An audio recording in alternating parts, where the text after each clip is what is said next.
10e manche de la saison, Grand Prix de Grande-Bretagne et victoire de Carlos Sainz. Depuis le temps qu'il l'attendait, celle-ci, au bout de 150 tentatives, il y est enfin arrivé. Mais c'était après un Grand Prix à fort rebondissement, l'accident du départ, les dépassements dans tous les sens à la fin du Grand Prix, et bien d'autres enseignements de ce Grand Prix. Et pour en parler aujourd'hui, tout d'abord, Guillaume, un habitué de l'exercice. Salut Bastien, salut à tous. Ouais, un Grand Prix magnifique où il y a beaucoup de points à aborder, mais on y reviendra tout au long de ce débrief. Très beau Grand Prix. Et puis Romain qui nous aide non seulement à la régie, mais qui en plus aura certainement des belles choses à raconter sur ce Grand Prix également. Oui, plein de choses. Salut. Oh. Ça, c'est une bonne nouvelle. On va commencer par le commencement déjà. Ça sera l'accident du départ. Parce que qu'est-ce qu'on a eu peur pour Guanyu Zhou, qu'est-ce qu'on a eu peur pour lui. Heureusement, il va bien. Alex Albon qui a été pris dans l'accident va bien. Mais là, c'est vrai que pour établir déjà les responsabilités, c'est compliqué. Malheureux concours de circonstances, comme tu le disais, Rolf, Guillaume. Ah oui, malheureux concours de circonstances. On est dans un départ tendu où plusieurs pilotes ont fait des tentatives au niveau pneumatique, où ils ont essayé de se démarquer au niveau stratégie. Donc Russell et Zhou sont très mal élancés comparé à Gasly. C'est vrai que l'accident était particulièrement violent. C'est très rare qu'on voit une monoplace atteindre même les barrières là où se trouvaient les photographes. Donc, on est très content que tout le monde s'en soit sorti indemne.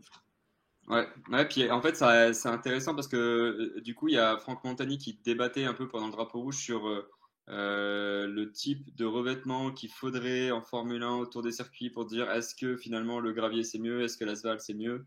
Et en fait, quand c'est des grands prix tout asphalte, ça va jamais. Quand c'est des grands prix tout gravier, ça va jamais. Et en fait, là, c'était pour le coup moitié gravier et moitié asphalte parce que du coup, il y a une bonne Oui. partie de dégagement qui est en asphalte. Et, et en fait, ça a aussi contribué à garder de la vitesse sur la voiture au lieu de s'arrêter plus tôt, elle s'est arrêtée dans le mur, quoi. Donc Ouais, et puis en finalement, plus de ça, la voiture, dans une portion seulement en gravier, aurait pu partir plusieurs fois en tonneau, mais s'arrêter plus tôt aussi. Ah, Aujourd'hui, une mais voiture qui clairement, part en tonneau, ça fait moins de dégâts pour le pilote. de toute façon, clairement, l'avis de Montagny était clairement le bon, c'est-à-dire que les graviers n'auraient pas forcément aidé dans cet accident précisément. Mais ce qu'on peut aussi souligner, c'est les progrès de la technologie. Le Halo a encore une fois prouvé son efficacité quand on a vu que l'arceau de sécurité au-dessus de la tête avait Ça, c'est complètement cédé rarissime. sur Alfa Romeo.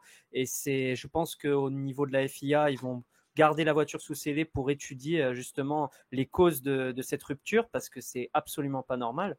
Et non, la sécurité a fait un bond en avant. Et on a vu là sur cet accident précisément, encore une fois, toutes les avancées qui ont pu être menées par la FIA et qui sont les bonnes.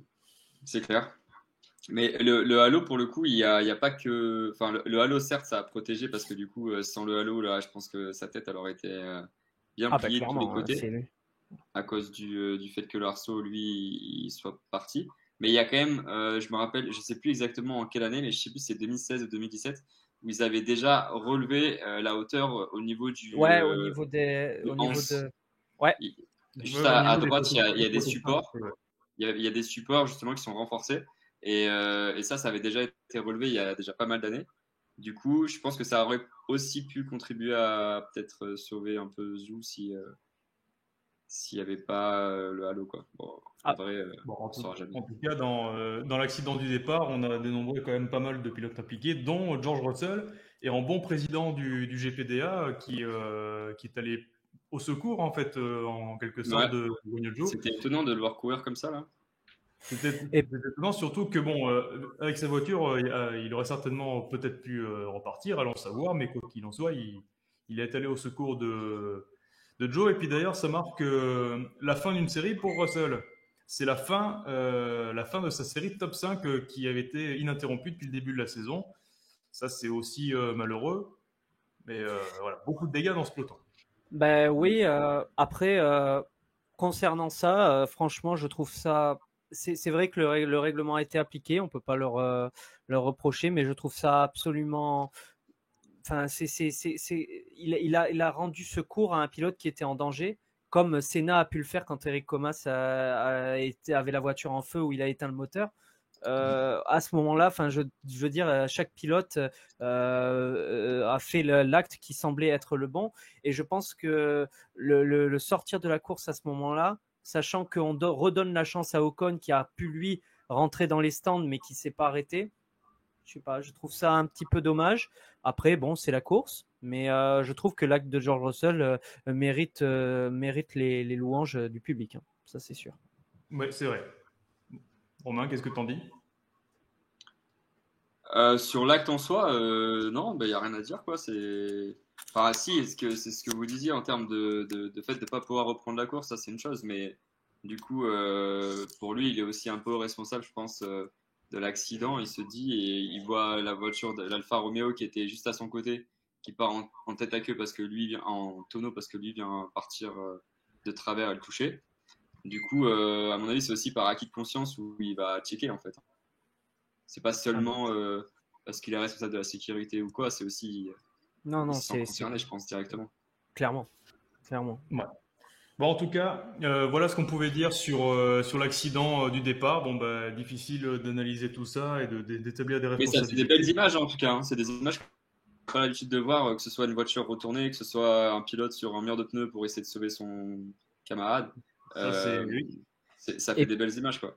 Et puis encore une fois, vu que tout le monde s'en est sorti indemne, la Formule 1 en est sortie grandie, finalement. Oui, tout à fait. Voilà ce qu'on pouvait dire pour l'accident du départ. Pas de responsabilité très claire. Si, quand même, qui la faute? Si, Bastien, on n'a pas trop débattu là. Romain, on va quand même se dire les choses. Ça va tellement vite lors du départ. On en discutait un petit peu en off, mais Gasly a essayé de s'engouffrer dans une faille entre deux pilotes. Russell qui voit Latifi passer devant et qui rabat la porte. Mais Gasly, au moment où il s'engouffre, Russell, il n'est pas du tout en train de fermer la porte, hein. Tous les deux, ils sont assez écartés. Et Zhou, il est un petit peu. Je pense qu'il aurait pu être plus à gauche sur la piste, mais en fait, il peut pas non plus savoir que Gasly arrive, que Russell va se rabattre.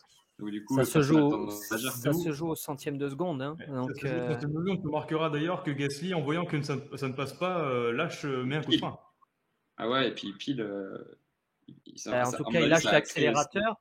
Et bon, en fait, ils se sont tous touchés de la pire manière possible. C'est-à-dire que l'un prend l'arrière gauche Gasly prend l'arrière gauche de Russell, qui lui-même prend l'arrière droit et qui fait décoller la voiture de Zhou. En fait, c'est vraiment très très malheureux. Bon, après, c'est vrai qu'on voit sur l'image que Russell se resserre. Est-ce que Gasly aurait dû tenter à cet endroit-là? Pour moi, le fait de course est vraiment une bonne décision concernant ce départ, même pour, admettons, pour Vettel aussi, Vettel-Albon, c'était le crash collatéral de ce premier acte dans le chaos du départ. C'est vrai que Vettel tamponne fort Albon, mais ça ralentit tellement devant lui que c'est assez difficile à ce moment-là de prendre la bonne décision. Donc, c'est quasiment impossible quand même. Parce que finalement, la décision voilà, plus rien à ajouter sur le crash du départ, messieurs? Non, je pense que tout a été dit. Ouais. Tout a été dit. Alors, on va passer à l'élément croustillant de ce Grand Prix, enfin aux éléments croustillants de ce Grand Prix, qui concerne Ferrari au niveau stratégique, Sainz qui remporte sa première victoire, Charles Leclerc qui en est privé de la victoire et de reprendre des gros points au championnat, Verstappen qui a des soucis techniques et Hamilton qui se réveille, qui fait une course complètement folle, qui fait une course absolument superbe, sans compter bien sûr Alonso et Norris qui étaient des candidats au podium. Mais là où je voulais en venir en premier, c'est pas le plus croustillant, mais c'est aussi important, c'est Lewis Hamilton. Lui qui avait été sorti en Q1 à Jeddah, lui qui avait connu des galères pas pensables avec le halo, lui qui avait fait savoir que peut-être il n'allait pas participer au Grand Prix du Canada, eh bien le voilà transcendé à domicile, le retour du champion du monde et vraiment, on a pensé, en tout cas s'il n'y avait pas eu de safety car, peut-être qu'il allait croquer les Ferrari. Mais quelle course d'Hamilton, magnifique. On l'avait annoncé depuis le Canada. On l'avait on l'avait pas vu aussi souriant depuis le début de la saison. C'est-à-dire que là, les problèmes sont en train de se résoudre chez Mercedes, un par un. Et c'est là où on voit aussi l'expérience d'une écurie championne du monde. Compresseur. Mais vraiment, clairement, c'est incroyable.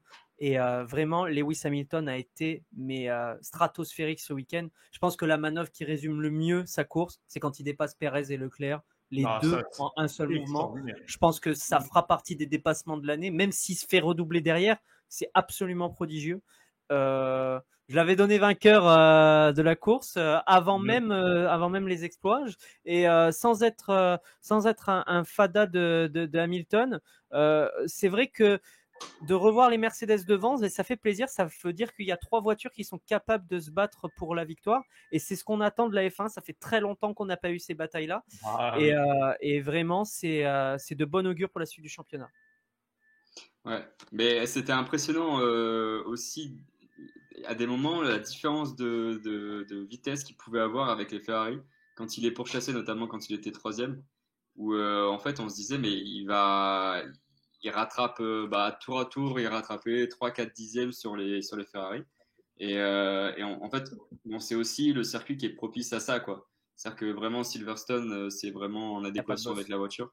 Et je sais pas, j'espère pour eux qu'ils vont arriver à reproduire ce même schéma sur les prochains Grands Prix. Mais on verra. Mais du coup, ça serait vraiment une fin de championnat oufissime si Mercedes rejoignait Ferrari et Red Bull dans la course au oui, là une remontada comme celle-ci, je pense que ça rendrait, et ce serait quand même très fort, rendre la saison 2022 plus folle que la 2021. Là, faut y aller quand même, hein, parce que l'an dernier, on a eu un niveau fou. Alors, allons savoir après ce que Mercedes pourra faire. Et puis, imaginez si Russell avait été là. Imaginez si Russell avait été là pour se mêler à la bagarre. On ne dit pas qu'il aurait gagné, mais s'il avait été là dans ce paquet de 5. En tout cas, il aurait aidé Hamilton, ou le Mercedes en globalité, ils auraient fait le jeu de l'équipe. Et c'est toujours mieux d'être à 2 face à la concurrence. Hein. Ça, il y a pas de secret. Mais Verstappen, du coup, tu dis ça, mais Verstappen aussi, quoi, parce qu'en fait, Verstappen, s'il n'avait pas eu son problème, on aurait une course complètement différente. Oui, ça c'est sûr. Hein. Verstappen, il allait s'envoler, hein, sinon. Verstappen partait devant, et puis disons que Verstappen, on y pense moins parce qu'il a encore beaucoup d'avance au championnat. Il a encore 43 points d'avance sur ses. Mais c'est là où on voit aussi que Verstappen commence vraiment à avoir vraiment beaucoup d'expérience. Bon, il est maintenant champion du monde, hein. Mais c'est vrai que là, même dans les courses 100, on sent que il arrive à gérer, à récolter les points, un peu à la manière d'un Hamilton quand il arrivait quand il avait ses courses moins bien pendant ses années Mercedes. Donc là, c'est vrai que Verstappen mène très bien son championnat. Et là, sur ce Grand Prix-là précis, il a vraiment beaucoup de problèmes. Et ses concurrents ne sont pas à la hauteur de ce qu'ils devraient être. Donc finalement, il s'en sort très bien. Verstappen a fait une bonne course. Hein. Oui, la course était bonne de Verstappen. Hein. Et puis, c'est vrai qu'on n'aurait peut-être pas eu une course de folie comme celle-ci. Mais quelque part, c'est ce à quoi il faut s'attendre. Parce que Ferrari a cassé plusieurs fois des moteurs, notamment avec Leclerc. Alors attention à ce que ça n'arrive pas avec Verstappen, parce que là, les points pourraient s'envoler très très vite. Et les dynamiques changer au niveau de la confiance. Là, pour l'instant, Verstappen est très largement devant. Donc, il a perdu que trop peu de points. Mais vous inquiétez pas, on y revient. Guillaume, tu pourras te lâcher. Et Robin aussi. Mais comment ça, il a perdu que trop peu de points? Il a perdu bien moins de points que ce qu'il aurait dû perdre face à Leclerc. Parce que Leclerc a terminé en dehors du podium, tu veux dire? Complètement. Et puis, sachant que quand Leclerc a un week-end 100, c'est-à-dire les dernières courses, il a eu beaucoup de week-ends 100, il perd, ouais, voilà, c'est ça, les 5 dernières courses, je sais pas combien de points il perd, mais c'est non, regarde, affolant. Il y a 2 semaines, c'était la semaine dernière au Canada, c'était pas tant que ça. Il a maximisé. Mais si tu vas par là, en Espagne, il casse un moteur. À Monaco, il y a une erreur de l'équipe. Voilà, il a vraiment perdu énormément de points qui vont coûter cher à la fin du championnat. Et c'est là où Verstappen, hormis à Bahreïn, où là, il fait un 0 pointé dû à la mécanique, il maximise à chaque fois la performance. Et là, avec les problèmes mécaniques qu'il a eu, il ne pouvait pas faire mieux que 7e. Je crois qu'il finit 7e. Il a récolté les points. Donc, finalement, il a fait le job, quoi. Ce que Leclerc n'arrive pas à faire, ou plutôt ce que Ferrari n'arrive pas à faire à Leclerc. Tout à fait. Alors là, c'est une très bonne transition parce que Ferrari, c'est un gros morceau. Gros morceau. Je m'explique. Carlos Sainz mérite sa victoire. Ça, il n'y a pas de souci. Il est allé la chercher au forceps, certes avec des différences de pneus, mais... Ouais, ok, il mérite. Attends, Romain, 2 secondes, Vas-y. parce que Ferrari avait la carte maîtresse Charles Leclerc, c'est lui qui est devant le championnat. Il aurait pu mettre un 25-6 à Verstappen, 25-4, je ne sais plus. Mais quoi qu'il en soit, 25-6. Un 25-6 à Verstappen, ben là, elle a un gros raté. Quelle erreur fantasmagorique de ne pas avoir arrêté Leclerc sous safety car, de lui avoir mis des temps en sachant qu'il y avait 1,5 seconde de marge. C'est impensable. Les 2 voitures pouvaient s'arrêter. Comment on peut se prendre les pieds dans le tapis à ce point-là, même quand Red Bull n'est pas là? Il me rappelle en fait Mercedes l'an passé, mais Mercedes que quand il y avait Red Bull. C'est-à-dire que Mercedes, quand il y avait Red Bull dans le match, il n'y avait plus personne au niveau stratégique, alors que c'est écurie multiple championne du monde. Oui. Ferrari, en fait, là, à force de ne pas prendre de décision, parce qu'ils n'ont pas pris de décision finalement, ils se sont pris les pieds dans le tapis. Ils se sont dit peut-être. Ouais, mais là, je suis pas d'accord. C'est quand même des pilotes. Hein. C'est aussi eux qui sont derrière le volant, c'est qui conduisent. Quand tu vois sur ton volant drapeau safety car, que ton ingé à la radio il te dit qu'il y a eu mais moi je parle d'avant. Qui a arrêté au milieu. Je parle d'avant. Avant, même quand tu vois que Hamilton revient à coup de 1 demi-seconde au tour et que tu vois que Sainz ralentit Leclerc. Alors Leclerc n'avait pas forcément un rythme d'enfer parce qu'on l'a vu avec Hamilton. Hamilton revenait même quand Sainz s'était arrêté et que Leclerc était devant en piste. Mais Leclerc a usé vachement ses pneus à force de rester derrière Sainz dans la seconde. Donc finalement, c'est à ce moment-là que Ferrari perd la course. C'est-à-dire je suis pas tellement d'accord. D'ailleurs, je pense que c'est aussi pour ça qu'ils n'ont pas demandé à Leclerc de passer devant Sainz directement à ce moment-là, parce que je pense que Leclerc il se rapprochait pas non plus tant que ça. Hein. Moi, je suis Verstappen. Je suis derrière Sainz, je reste pas à 1,5 seconde ou à 1 seconde ou juste à 7 dixièmes comme ils font, tu vois. Quand je suis Verstappen et que je veux doubler une voiture, je suis à 2 dixièmes derrière lui. Et Leclerc, il est jamais arrivé à se rapprocher de Sainz de moins de 4 dixièmes. Hein. Il avait beau dire dans le micro, dans la radio, les gars, je suis plus rapide, il s'est jamais rapproché à moins de 7-6 dixièmes. Ouais, mais est-ce que ça vaut le coup de tenter une manœuvre et de mettre les 2 voitures au tapis comme on a vu chez AlphaTauri? Exactement. Parce que là, voilà. La dynamique. Oui, mais là, ils sont censés être assez intelligents pour pas se foutre dehors. Après. Ouais, mais bon, Ferrari est déjà derrière au championnat. Et oui, mais le problème, c'est que le risque il est là, c'est que Leclerc, à ce moment-là, il est dans la position du chasseur, mais il sait particulièrement que Sainz, il est en manque de confiance, qu'il est à la recherche de sa première victoire depuis 150 Grands Prix. Donc, il ne va pas lâcher le morceau comme ça. Moi, j'aimerais quand même qu'on revienne sur la faute de Sainz après 6 tours, ou je ne sais plus combien de tours après la relance, le deuxième départ. Oui. Là, certes, il fait bonne figure en mettant vraiment, d'ailleurs, c'est un peu limite, mais la manœuvre de rabattement de Verstappen proche du muret des stands, ça, c'est un peu limite. Oui. Mais bon, ça lui a permis de récupérer la position. Oui, correct. Et 5-6 tours plus tard, il fait une faute et puis Verstappen il passe sur tapis vert. Quand vous dites il mérite sa victoire, moi quand je vois ce genre de choses, et puis Febro il l'a dit, plusieurs fois, il a dit Sainz, on lui a fait un cadeau quand il est reparti parce qu'il avait perdu sa position sur Verstappen. On lui fait un deuxième cadeau avec Leclerc qui ravitaille, qui change pas de pneu au bon moment. Déjà, franchement, c'est là où je pense que Sainz, pour moi, il n'est pas forcément méritant à ce moment-là. Et du coup, ça n'empêche pas que ça peut être un bon pilote et ça n'empêche pas qu'il mérite de gagner un Grand Prix. Mais je serais Ferrari, je me poserais quand même des questions par rapport à Leclerc. Quoi. Vas-y.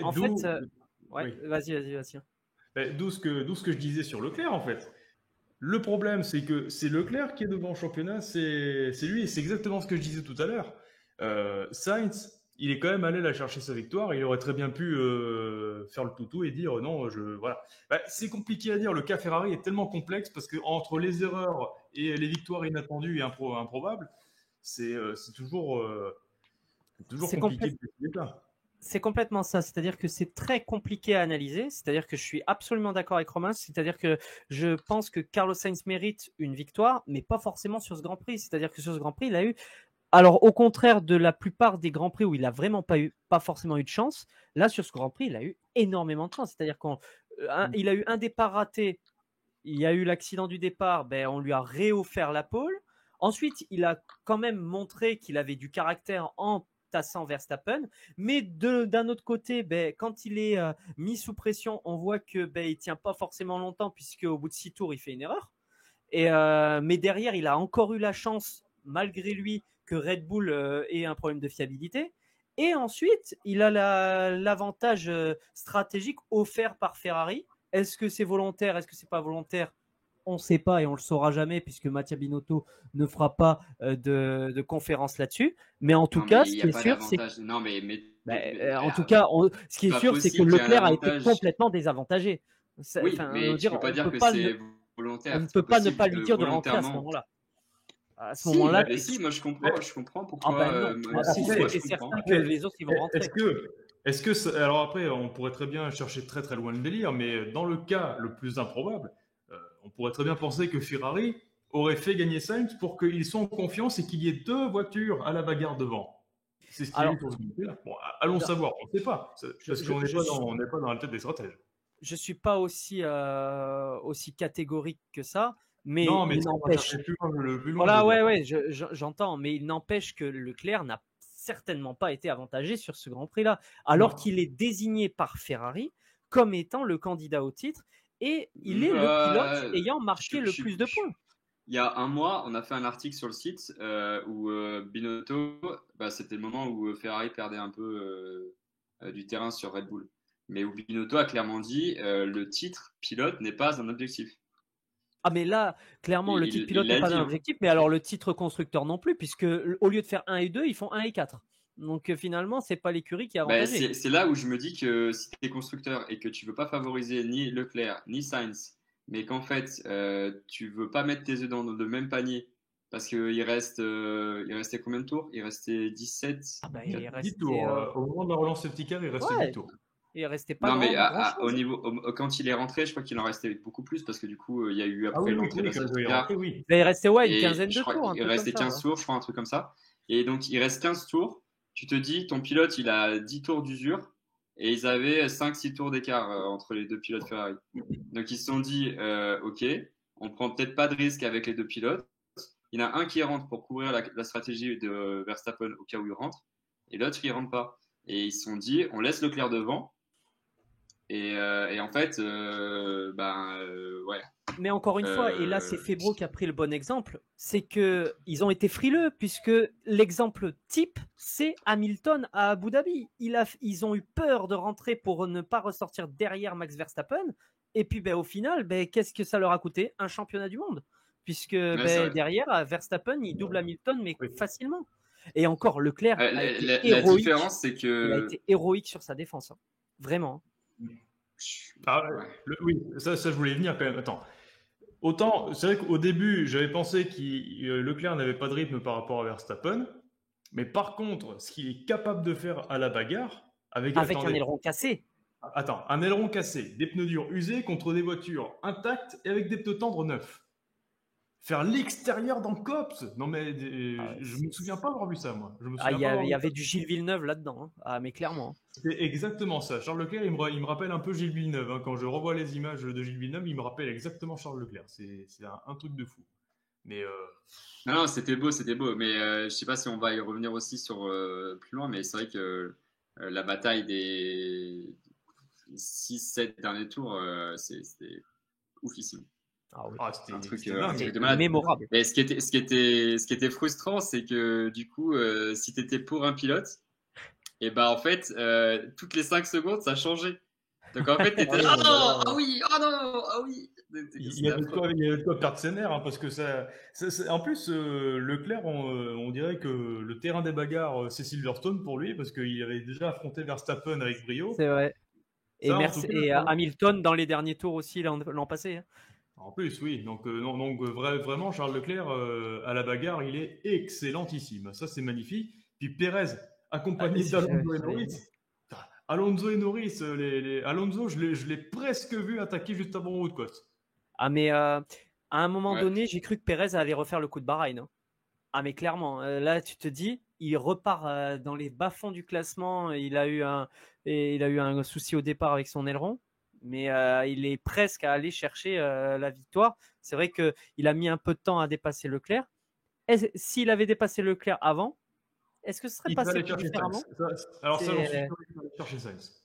Mais ouais, franchement, Pérez a fait une sacrée course. Et c'est vrai qu'au niveau du pilote du jour, il y avait beaucoup de débats, hein, parce que Hamilton a fait une sacrée course, Leclerc aussi, mais c'est vrai qu'il l'a pas volé non plus parce qu'il a fait une sacrée remontée. Et justement, à ce moment-là, c'est là où on voit que Red Bull, au niveau constructeur, ça marque. Hein. En tout cas, il limite les dégâts, mais à 100%. Hein. Non, mais Pérez, non seulement il limite les dégâts, mais que si jamais la chance est plus souvent de son côté que celle de Verstappen, ça va être intéressant ce que ça peut donner au championnat. Hein. Ça peut être très intéressant de voir un petit peu comment ça va réagir chez Red Bull. Mais l'ambiance chez Ferrari va être tassée. Pour l'instant, chez Red Bull, ça va. Non, je pense que chez Red Bull, la situation est claire. Et c'est vrai que, on l'a dit en début de débrief, c'est-à-dire que Verstappen, sans sa casse mécanique, nous offre un tout autre Grand Prix beaucoup plus ennuyeux que ce qu'on a eu ce dimanche. Oui, ça c'est vrai que le fait, dès qu'il a dépassé Sainz, dès que Sainz lui a offert la première place. C'est d'ailleurs malheureux d'en arriver là, c'est-à-dire que Verstappen a besoin d'une casse mécanique pour nous offrir un spectacle assez savoureux, quoi. Parce que sinon, mais il prouve aussi sa performance. Quoi de sa bataille pour la 7e place là avec Schumacher dans les 4 derniers virages. Je comptais venir au petit top du Grand Prix, notamment Schumacher. Écoute, c'est très bien, on va commencer à en parler. Moi, je suis pas fan de la défense qu'il a fait. Hein. Je suis parfaitement d'accord avec toi. Le problème, c'est que quand on a une voiture surpuissante qui se transforme en caddie, tu essayes de pas prendre l'eau de toutes parts. Mais après, c'est vrai que Schumacher aurait dû passer à certains endroits. Verstappen l'a poussé très large dans Woodcote, c'était pas correct. Et c'est là où on a vu que Schumacher a beaucoup appris. Excuse-moi Guillaume, on critiquait la manœuvre de Sainz au départ. Celle de Verstappen n'était pas franchement académique non plus sur Schumacher. Non, mais c'est surtout qu'il y a une nouvelle règle cette année où tu dois laisser la place au pilote qui s'insère. Et du coup, à chaque fois là où il a été intelligent, Verstappen, c'est qu'il a toujours été à l'intérieur. Donc en fait, du coup, la règle elle s'applique pas. Donc en fait, il pouvait faire un peu ce qu'il voulait sur le pilote. Et en fait, il lui a pas laissé la place clairement. À chaque fois, il est sorti de la piste. Là, on l'a vu avec Pérez, avec Hamilton aussi. Hein. Voilà, c'est des manœuvres qu'on a vues très souvent. Ouais, je trouve ça limite aussi. Schumacher a vraiment prouvé que là, déjà au Canada, il avait vraiment marqué des points. Et là, je suis très content pour lui parce que franchement, il mérite depuis un bon moment de marquer ses premiers points F1. Et là, il a vraiment prouvé qu'il apprend et qu'il progresse. Et il a fait une vraie bataille de championnat. Ça a duré jusque sur la ligne d'arrivée. Donc, c'est vraiment super bataille. Hein. Il y a un truc qui m'a frappé quand même dans la bataille. Alors, au-delà des manœuvres de Verstappen, il y a un truc qui m'a frappé. C'est dans ce fameux dernier virage où Schumacher tente d'y aller. Il ne va pas chercher l'accrochage. Et je pense qu'il y a encore quelques temps, ça aurait touché. Ah, mais oui, mais que ce soit. J'aurais bien aimé voir une petite touchette, moi, quand même. T'es bas. Après, ça aurait été spectaculaire. Et puis, les fans anglais qui ne se sont peut-être pas bien remis vous aurez remarqué, quand Verstappen, il lui arrivait un problème, alors là, le public était debout. Était heureux. Oui, en même temps, en qualif, ils l'ont hué, donc on s'attendait pas à moins. Mais c'est vrai que comme tu dis, fut un temps, que ce soit d'un côté ou de l'autre, que ce soit Schumacher ou Verstappen, ça aurait pu aller au clash. Mais Verstappen, avec l'expérience qu'il a maintenant, il gère son championnat, il sait qu'un accrochage, ça peut être fatal. Et même que ce soit 6 points, c'est 6 points dans son escarcelle et pas dans un autre. Et Schumacher, il sait très bien que Steiner le regarde, que si jamais il ne conservait pas son baquet chez Haas, il faudrait impressionner d'autres équipes. Et c'est absolument ce genre de performance qu'il faut produire sur les week-ends avec une Haas. Donc bravo à lui. Tout à fait, là, ça a très bien marché d'ailleurs.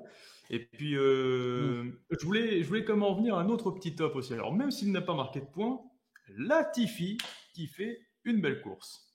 Voilà, il suffit de demander. Alors, pourquoi il a fait... Alors, vas-y. Ouais, vas-y. Alors, il a fait une belle course. Explique pourquoi il a fait une belle course. Non, attends, je me réexprime. Pas belle course parce qu'il termine hors des points, ça n'a pas été évident. Il a pris un super départ, mais il a accédé à la Q3 tout de même. Mais moi, je trouve il a fait des belles qualifications. Non, moi je trouve qu'il a fait une belle course aussi. Mais la belle course, disons qu'il a été constant, il s'est maintenu dans la zone des points en début de course.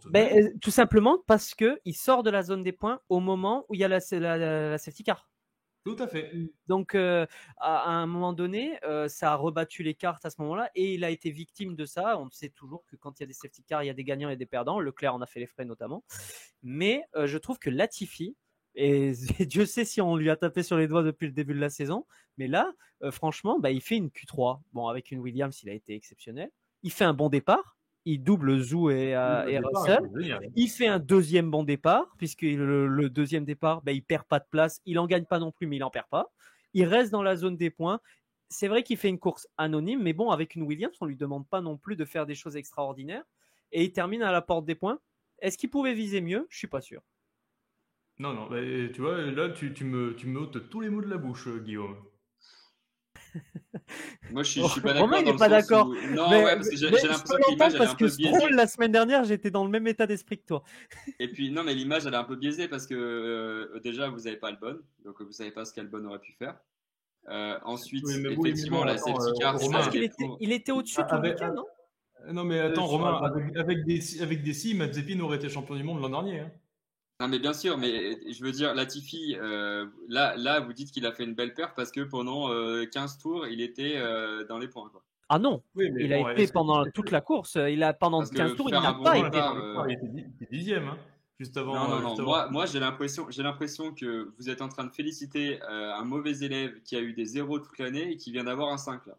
Et du coup, vous vous dites, c'est génial, il a eu un 5, bravo mec, continue. Je trouve que t'es dur. En fait, il reste quand même à 0 toute l'année, quoi. Oui, mais bon, t'es dur. Est-ce que s'il avait marqué le point de la 10e place, t'aurais eu le même discours? Est-ce que quoi? Est-ce que s'il avait le point de la 10e place, t'aurais eu le même discours? Parce qu'il aurait marqué des points. Parce qu'en fait, c'est pas parce que tu marques un point. Parce qu'Albon, il a été oui, Albon, on l'a félicité. Il y a 14 voitures à l'arrivée. Et Albon, il y a plein de fois où il a été à la porte des points et il a perdu 2-3 positions à la fin aussi. Mais justement, on loue les performances d'Albon. On loue les performances d'Albon parce qu'on trouve que on les a pas manquées, hein, que ce soit Melbourne ou Miami. Là, pour le coup, je trouve que je pense que c'est pas volé qui mérite. Il mérite pas une Ola non plus. Il a pas fini. Non, dans mais les je vois ce que vous voulez dire. Après, c'est juste pas sans sas quoi. Voilà, c'est pas la perte de l'année. Hein, on est d'accord là-dessus. Mais avec une Williams et puis dans la situation dans laquelle il est, parce que on va pas se le cacher, on sait tous qu'au bout d'un moment, Piastri, il va avoir son baquet l'année prochaine. On pourrait se dire qu'il va être démotivé et au contraire, non, puisqu'il produit les meilleures performances qu'il a jamais fait. Donc bon, moi, on en redemande finalement d'un Latifi comme ça, on en redemande. C'est vrai. Et avant de conclure ce débrief et puis d'évoquer deux petits mots sur l'Autriche tout de même, parce que c'est déjà le week-end prochain, Vettel qui se permet une petite folie tout de même. Ça, c'était un peu l'image du Grand Prix. Alors bon, on connaît les circonstances parce que Verstappen était à la rue avec sa voiture.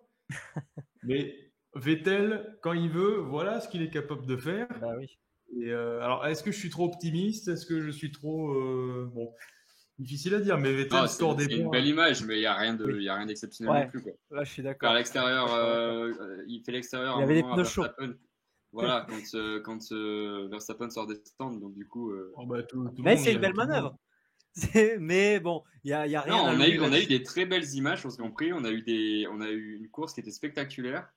Et je ne sais pas si vous avez noté la différence par rapport à certains Grands Prix, c'est qu'on a eu énormément d'images d'hélicoptères. Oui. Et du coup, notamment les batailles des 7-8 derniers tours, vous mettez les mêmes images, pas d'hélicoptères. Quand c'est pas forcément le même spectacle qui se rapprochent.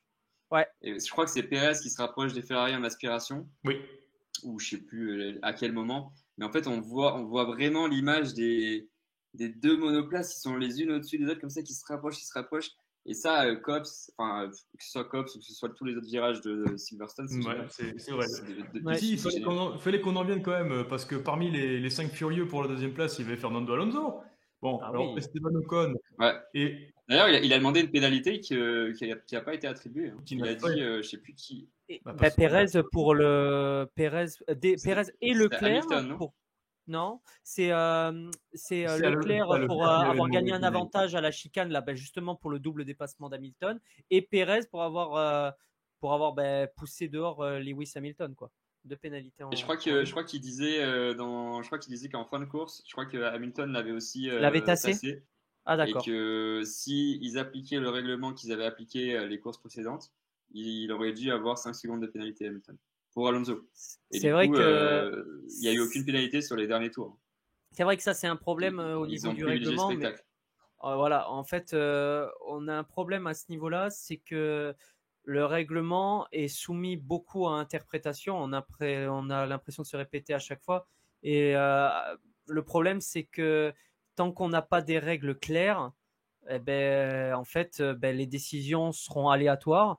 Et forcément, à un moment donné, il y a un ou l'autre pilote qui sera avantagé ou non. Et, En fait, la ça peut complexité, c'est de pouvoir uniformiser tous les dépassements de l'année sur tous les circuits, alors qu'à chaque fois, chaque tracé, il y a des conditions différentes. C'est complètement différent. Une course, elle est différente d'un circuit à un autre, c'est sûr. C'est jamais la même chose, hein. Mais après, pour en revenir à Alonso, est-ce qu'il a manqué d'audace sur Hamilton ou est-ce qu'il pouvait vraiment pas faire mieux? C'est vrai que je suis quand Non, même mais un il peu. avait pas la voiture pour faire Ah, plus. clairement. Voilà. Et je pense qu'il a peut-être même surperformé comparé à Ouais, il la s'est qualité de la rapproché monétisation. juste parce qu'il y a eu des batailles devant, mais à partir Ouais. du moment où derrière ça arrêtait de se batailler, il pouvait pas rattraper. Et puis, je trouve que c'est une excellente performance qu'il soit devant Norris, parce que Ouais. du coup, Alpine reprend des points à Et McLaren. sur ce circuit, en plus, Bah McLaren oui, avait l'air parce que d'être vraiment fort. Alpine vise la P4 au constructeur, hein, donc attention. Ouais, et puis là, sans les malheurs d'Esteban Ocon, comme, comme à chaque fois, Ah ouais. hein, comme à chaque C'est fois, vrai que hein, par contre, Ocon, c'est dommage dommage. Ouais, ouais, parce qu'il s'était défait de Verstappen à un moment, il était septième. il n'y a pas un Bon. Grand Prix où ça se passe de manière clean chez Alpine. Ouais, Tout le c'est temps, vrai. tout le temps, tout le temps. Il y a toujours un truc qui va pas chez Alpine. Et puis, je voulais en venir aussi à Pierre Gasly, qui a été fracassé par son équipier Yuki Tsunoda. Bon, de toute façon, la FAFORI ne marche pas, elle n'est pas évoluée. Non, mais là, au bout d'un moment, c'est pas que l'AlphaTauri ne fonctionne pas, c'est un fait. Mais là, Yuki Tsunoda, ça fait 2 fois en 2 Grands Prix qu'il fait une bourde monumentale, quoi. Je veux dire, là, il prive AlphaTauri d'une double entrée dans les points.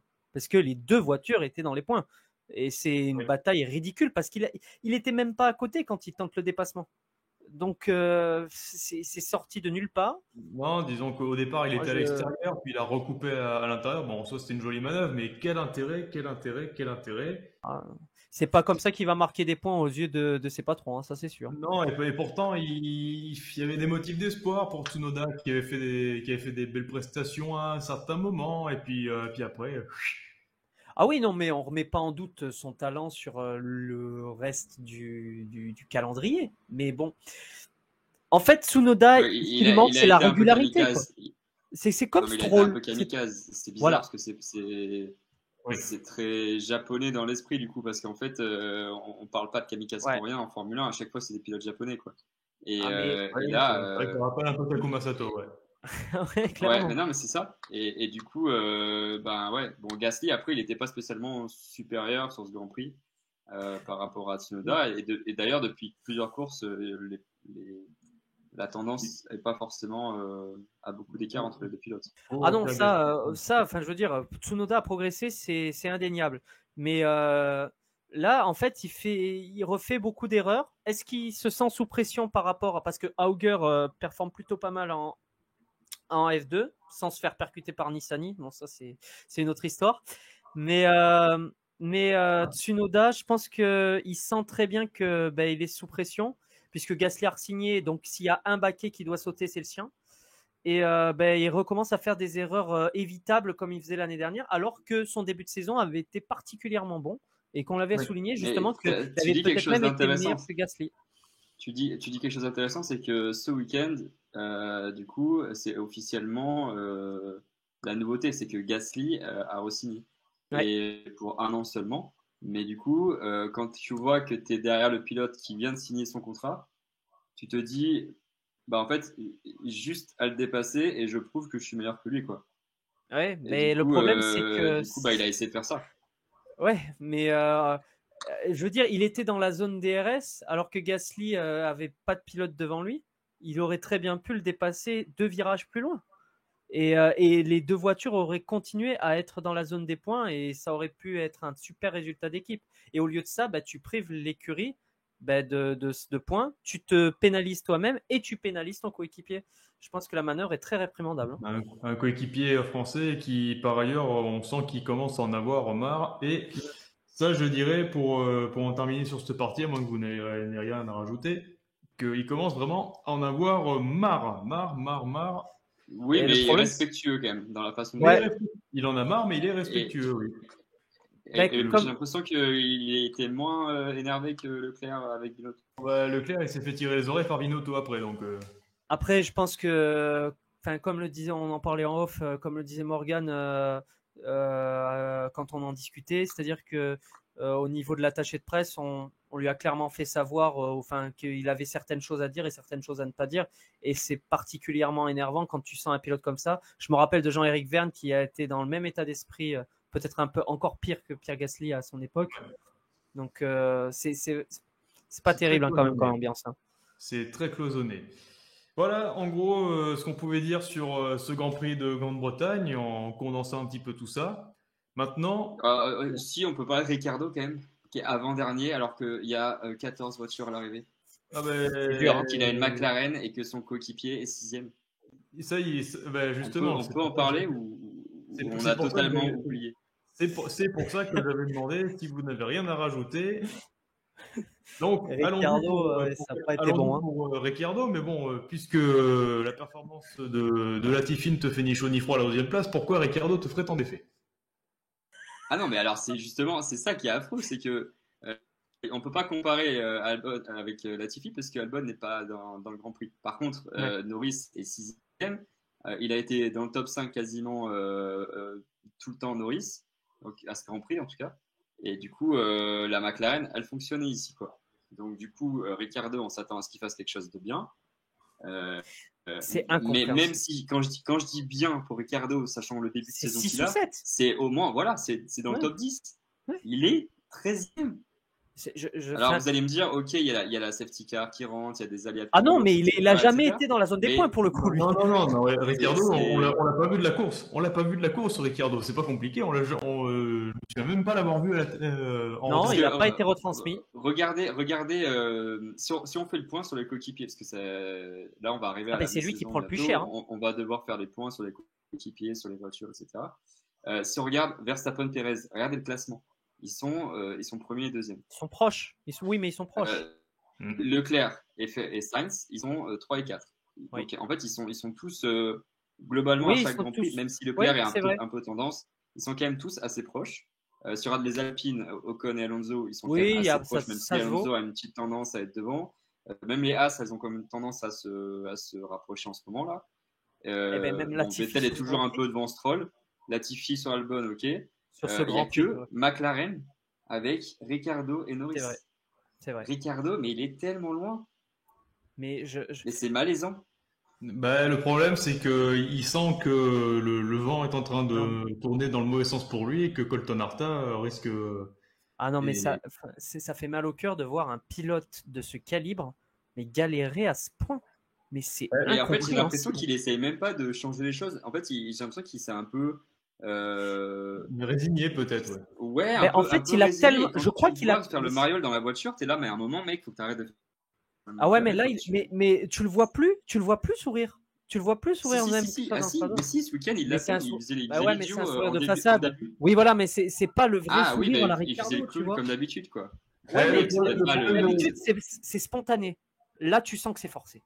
Mais c'est pas le vrai Ricciardo. Je pense que c'est souvent le problème des pilotes qui viennent de la maison Red Bull. Regardez Vettel. A-t-il réussi à redevenir champion du monde en dehors de Red Bull? Non. Carlos Sainz, a-t-il continué sa progression? Ah oui, clairement. Ah oui, Carlos Sainz a continué sa progression. Oui, s'il y en a un bien qui s'en est bien sorti, c'est lui. Je mets un autre exemple en tête, je sais plus, mais en tout cas, Gasly et Albon, ils se sont tous cassés les dents. Hein. Ouais. Voilà, c'est ça le problème, c'est qu'en fait, quand tu es biberonné par Red Bull, il faut un certain truc en plus pour arriver à performer ensuite. Donc c'est le cas effectivement de Sainz. Mais Ricciardo, c'était un pur produit de Red Bull jusqu'à ce que Verstappen arrive. Pourquoi tu dis que... Et le voilà maintenant, excuse-moi Romain, mais il est arrivé chez Renault, il a galéré à amener cette Renault sur le podium. Ouais, mais tu vois, il a galéré un an et ensuite, la deuxième année, il a été performant. Est-ce que c'est un problème de voiture? Est-ce que c'est un problème de motivation, d'âge, de niveau? C'est vrai que c'est extrêmement compliqué à savoir, ça. Sa plus grosse erreur, ça a été de signer pour McLaren. Là, il serait dans une écurie. Je suis pas d'accord parce que pourquoi Norris, il se débrouille pas trop mal s'il est chez McLaren. Bon, peu importe chez qui il signe, mais je veux dire, c'était impressionnant, c'est de voir que Norris arrive à faire fonctionner cette voiture avec cette règle de la saison 2022. Il faut dire ça aussi parce que l'an dernier. Mais justement, pour moi, Norris, c'est l'arbre qui cache la forêt chez McLaren. Parce que McLaren, depuis que Sainz est parti, c'est pas ça du tout. Hein. Ah non, c'est pas ça du tout. C'est sur la pente descendante. On le voit cette année. Ils se battent avec des Alpines. Alors que, on voit par exemple une écurie comme Ferrari qui a des moyens comme McLaren, puisque McLaren est considéré comme un top team. Ferrari a progressé, McLaren non. Alors qu'ils ont le moteur Mercedes qui était censé les ramener au plus haut niveau. Non, mais si tu prends l'exemple de l'an dernier, par exemple, McLaren, ils font. Là, j'ai les résultats sous les yeux. Ils font P4 et P5 au Grand Prix d'Angleterre avec Norris et Ricciardo. Et c'est quoi la différence? Bon, alors peut-être il y a 20 secondes d'écart entre les deux pilotes à la fin du Grand Prix. Mais c'est quoi la différence entre 2021 et 2022? C'est le règlement technique. Oui. Et c'est là où Norris, il a peut-être une capacité parce qu'il est jeune et qu'il a eu moins d'expérience avec les Formule 1 modernes que Ricciardo à s'adapter au nouveau règlement, peut-être à la nouvelle façon de piloter. Et je pense que Ricciardo, il galère vraiment à s'adapter à la nouvelle façon de piloter. Là, tu vois, je ne suis pas forcément d'accord, puisqu'on va prendre un exemple tout bête. Valtteri Bottas, il arrive dans une autre équipe, il doit s'acclimater, et là, il arrive dans une voiture, il performe. Il fait à sa hauteur, mais il performe. On l'avait jamais vu performer comme ça chez Mercedes. Ça faisait longtemps qu'on n'avait pas vu comme ça, Bottas. Et il a qui performe. Tu vois juste qu'il est numéro 1 par rapport à son coéquipier. Mais ça ne veut pas dire qu'il est meilleur que ce qu'il était avant. Bottas, faut bien dire les choses quand même. Avec une Alfa Romeo, il faisait quand même des merveilles, surtout en début de saison. Mais parce que l'Alfa Romeo était peut-être bonne. Mais la McLaren n'est pas mauvaise. Voilà, c'est ce que je te dis. La Norris est l'arbre qui cache la forêt chez McLaren. C'est-à-dire que si tu n'as pas Norris qui ramène les points, en fait, pour moi, Ricciardo reflète aujourd'hui, c'est peut-être dur ce que je vais dire, mais c'est lui qui reflète le vrai niveau de la McLaren aujourd'hui. C'est-à-dire que moi, je suis pas d'accord. Tellement. Pour moi, c'est qu'il n'arrive pas à la faire fonctionner. Là où Norris, lui, qui est plus jeune, il arrive à s'adapter et il arrive à la faire fonctionner. Là, tu vois, par exemple. Je pense que c'est une question d'adaptation. Par exemple, chez Aston Martin. Pas à l'équipe, mais vraiment au règlement technique. Chez Aston Martin, tu as un Vettel qui va surperformer sur un Grand Prix, qui va ramener des points, et tu vas avoir un Stroll qui va être constant toute l'année, mais qui va vraiment montrer le potentiel de la voiture. C'est-à-dire que parfois, il va ramener des points, et parfois, elle est nulle part. Et pour moi, McLaren, c'est vraiment un flop cette saison, et peut-être pas au niveau d'Aston Martin, c'est sûr, parce que ce serait peut-être un peu dur de notre part, mais McLaren, c'est pas au niveau. Oui, non, mais c'est sûr. Non, mais c'est vrai que après, on a la hiérarchie plus ou moins qu'on a après, ces dernières années. C'est-à-dire qu'on vrai que Ricciardo, Mercedes et Red Bull, et puis derrière, on a McLaren, Alpine, il y a Alfa Romeo qui s'y mêle maintenant, et voilà quoi.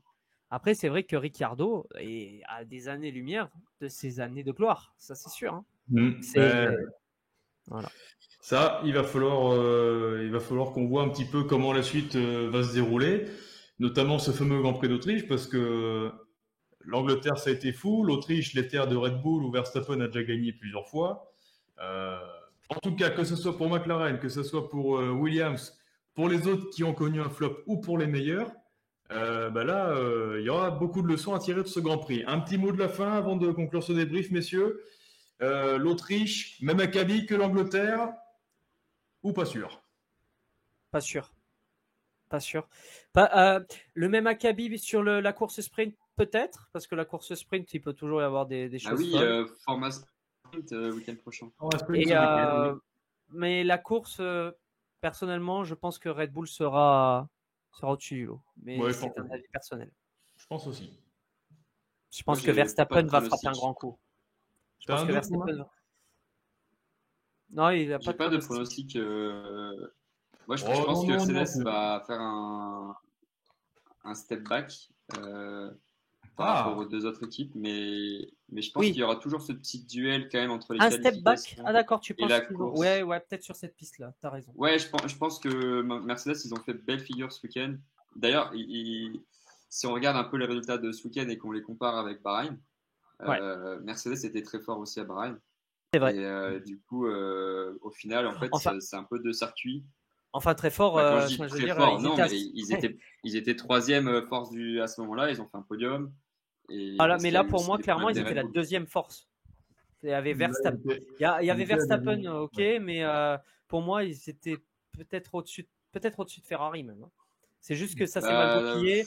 C'est juste que ça je s'est suis mal pas sûr. goupillé. Il y a eu les qualifications sous la pluie. Ouais. Ah bah là, Il y a si eu une on- safety car au pire moment pour Hamilton. Je sais pas. Ouais, Bon, du coup, si je on- vois Red Bull, Ferrari batailler ce week-end, mais Ouais. du coup, le fait qu'il y ait deux courses, je pense que ça va être compliqué. C'est compliqué à. Après, Leclerc-Verstappen en C'est- Autriche, on a des bons souvenirs. Hein. Oui. Ouais. Bah, Alors, bon, pour Un celui bon qui est souvenir, pro ça dépend pour Verstappen, qui. Ça dépend pour oui, qui. mais Ouais. ouais, donc, j'avais pas pensé, mais en tout cas, niveau de la bagarre, c'était chouette. Voilà. C'est On ça. espère de la bagarre pour l'Autriche et en tout cas, c'est comme ça qu'on va conclure de bonne manière ce débrief. Merci Romain et Guillaume d'avoir discuté longuement parce qu'il y avait beaucoup de choses à dire de ce Grand Prix de Grande-Bretagne.